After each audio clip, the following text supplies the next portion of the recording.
नमस्कार, आप देख रहे हैं ई पेपर इंडिया। आइए नजर डालते हैं आज की खास खबरों पर।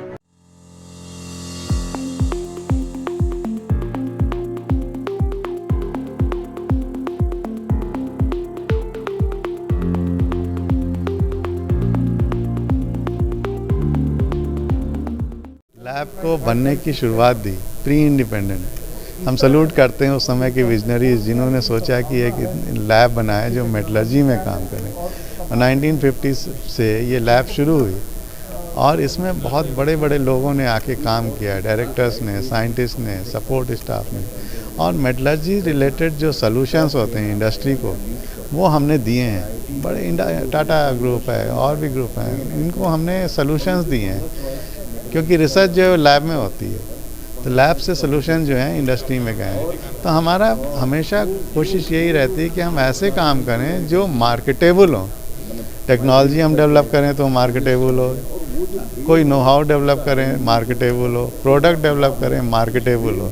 मार्केटेबल मतलब कि वो टेक्नोलॉजी इंडस्ट्री यूज़ करे और उसको यूज़ करके सोसाइटी में एक प्रोडक्ट ले जाए, तभी तो पूरी साइकिल कंप्लीट होगी ना।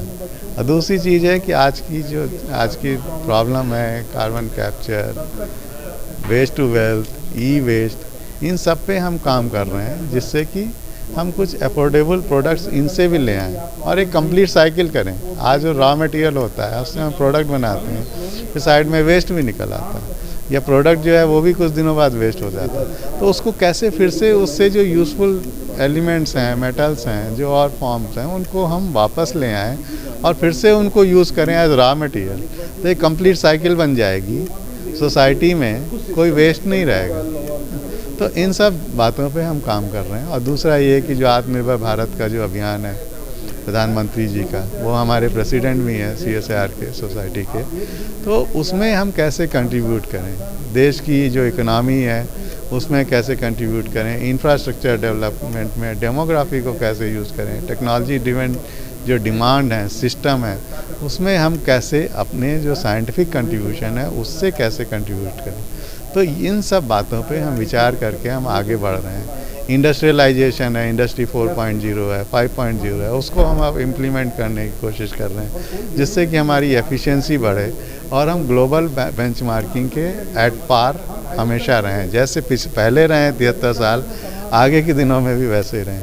तो अभी हमने 73वां मनाया है, हम 75वां भी मनाएंगे, हम 100वां भी मनाएंगे।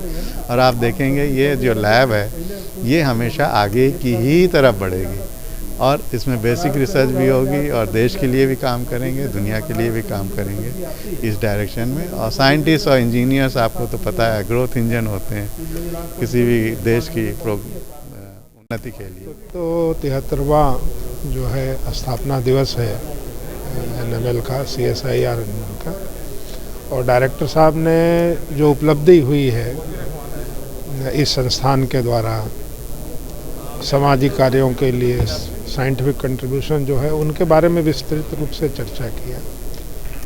यहाँ आज एक बहुत ही महत्वपूर्ण चीज़ हुई है कि 10 के करीब MOU साइन हुए हैं जिसमें इंडस्ट्री से भी है, एकेडमिया से भी है। तो जो हम बात करते हैं सारे लोग एकेडमिया इंडस्ट्री इंटरफेस, उसका आज आपने उदाहरण देखा कि ये MOU साइन हुआ है जो विभिन्न क्षेत्रों में साइंटिफिक समस्याओं का समाधान हम लोग करेंगे।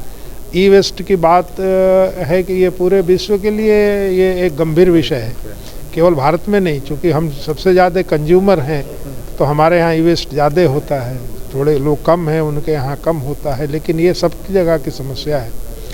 और जितना हम एक्सट्रैक्ट रीयूज कर लेंगे मिनरल को, उतने ही हमारे रिसोर्स बचे रहेंगे आगे के लिए। इसी को सस्टेनेबिलिटी बोलते हैं।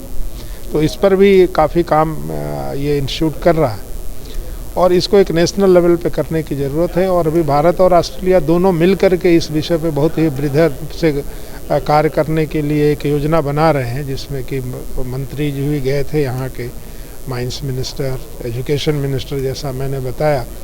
और एक मल्टी इंस्टीट्यूशनल एक टीम बन रही है जो एक इस विषय में करेगी। उसमें NML भी पार्ट होगा निश्चित तौर पे, क्योंकि ये एक अद्भुत इंस्टीट्यूट है जो मेटलर्जी के विषय में ही चिंता करता है।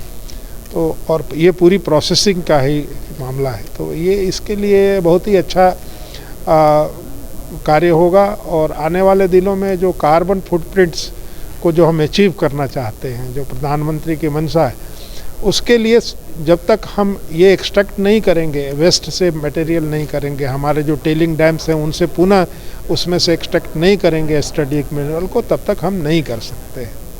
तो ये चीज़ों पे हमको फोकस करना है, इस पे ध्यान देना है और इसी में आगे काम करना है, जिससे कि भारत का भविष्य और विश्व का भविष्य भी अच्छा रहे। Thank you.